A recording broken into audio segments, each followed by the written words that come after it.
Hi, this is Brandon Moon with Moonlit Fly Fishing. Want to welcome you to Fly Tying Night tonight. Tonight we're going to be tying up a really cool snowshoe Comparadun blue wing olive. So with that, I will go ahead and invite you to make sure that you like the video. Make sure you leave us a comment. Hit the subscribe button and bell to receive future notification. This helps us out a great deal, and we truly appreciate your help and support in doing that.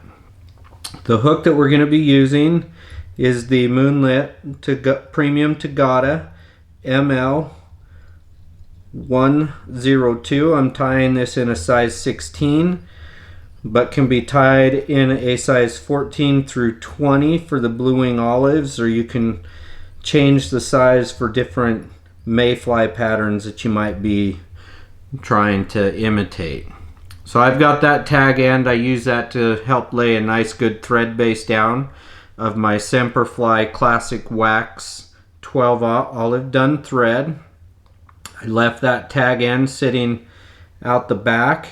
I'm going to take my tailing material here is the Hens Microfibits in an iron blue, and I want 4 fibers. I'm going to make those fibers nice and even. Then I'm just going to trim that out and measure this tail out to be roughly about the length of my hook shank, and I'll tie that in kind of at an angle there, a loose wrap, and then as I come back over the top, I'll kind of pull that down a little bit more and pull it up on top on that second wrap. That's a little bit longer than I want.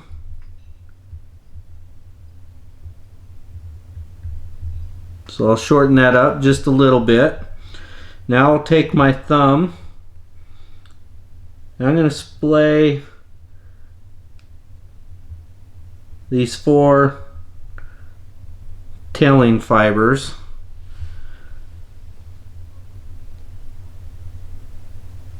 using my thumb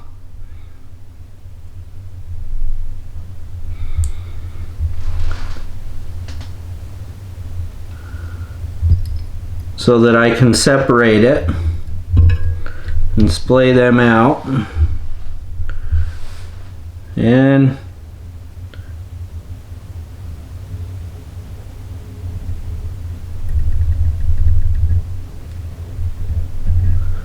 looks like I've got a 5th one in there, so we'll just pull that one out so that we're even. And you can see if I pull that tag end of thread back, it kind of helps separate that just a little bit. So I'll just secure that down a little bit more. Now I'm just going to take and trim this out. I start this at about that 3/4 mark on my hook, and I want to kind of secure that down to that 3/4 mark as well, so that I have a nice smooth underbody. I didn't quite get that one all the way up there, but we'll be all right. Now I'm going to come back here to the back, and I'm going to go behind that tail twice. I'm going to lock in. If I need to, I can take and separate that tail just a little bit more with my thread going through there as well. Alright, now I'm going to take a olive dun Biot from Magpie. It's the premium wild barred turkey biots. These are my favorite. You see me tie with them a lot.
All right, we're gonna take that Biot. I'm gonna tie it in at a little bit of an angle.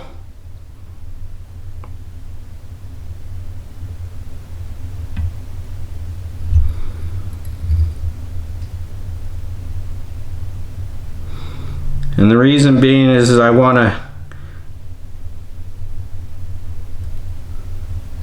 create a nice good point for that Biot as I wrap. So we'll take and secure this down all the way up to that 3/4 point. Now I'm going to create a little bit of a taper with my thread.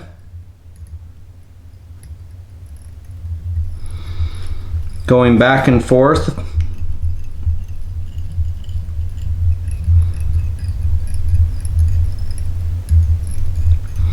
And I like to do it about 4 times on this pattern. You don't have to, but I like the aesthetics look of how it looks, even though it takes me just a little bit longer.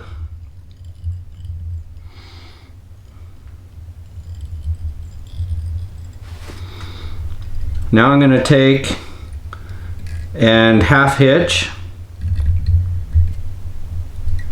at that point, set that off to the side. We'll take our loon ergonomical hackle pliers, are the ones I prefer to do with this, and I want to make sure that I've got that ridge on the back side of this Biot towards the back end of the hook, so that I can create and wrap a really nice, even, smooth, segmented body. And we'll get that wrapped all the way up into that 3/4 point.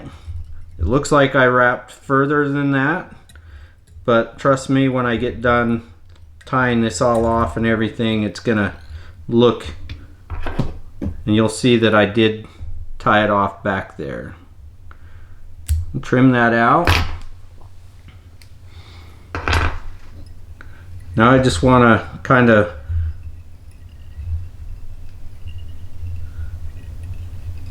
bind down that Biot that was left from that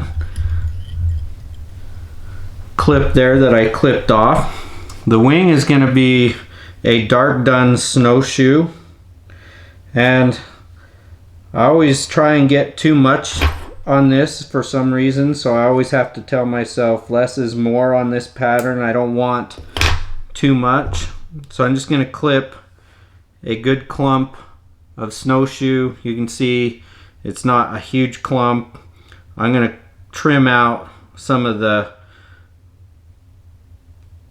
fibers on the tail, on the back side of that, so that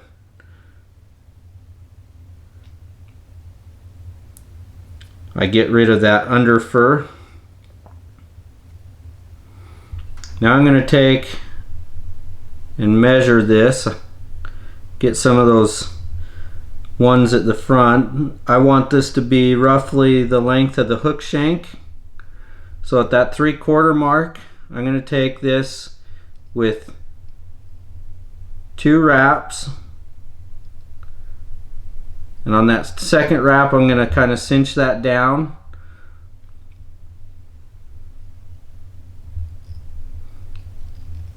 Okay, I'm going to lock that in front, create a little bit of a dam there, and then I'm going to pull a few of these fibers back, and I'm going to wrap in there, and then I'll pull the rest of the fibers rearward and go back in front again. Now I'm going to take some pale olive kapok dubbing. I don't need very much. This is just going to create my thorax.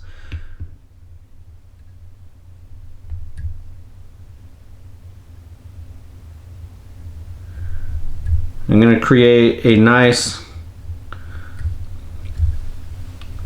dubbing noodle there. I'll just wrap this to create my thorax and head. Now I want to just cover up that thread wrap there with one. Now I can go back in front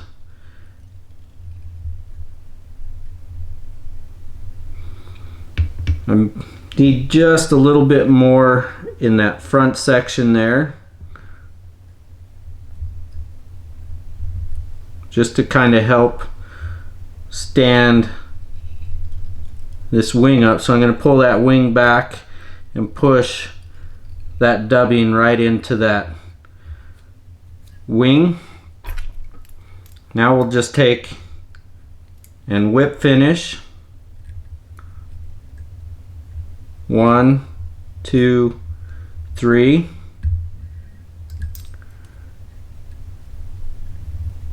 One, two, three. That second set of 3 is just for durability purposes. Now we'll take and trim out that back side of the snowshoe and anything kind of straggling that I need to clean up. I like to tie my Comparaduns this way, not the traditional way that you tie it with it covered with thread. I like how this is done Charlie Craven style. It allows it to float a little bit better because it's a little more fibers helping to float that. And there you've got a snowshoe Comparadun blue wing olive pattern. And I want to make sure and invite you to like the video, leave a comment, hit subscribe and the bell to receive future notifications as we're trying to create and put out great content for you guys. This helps us get it to reach more people. So thank you for your time and watching the video tonight, and we look forward to seeing you again next week. Have a good evening.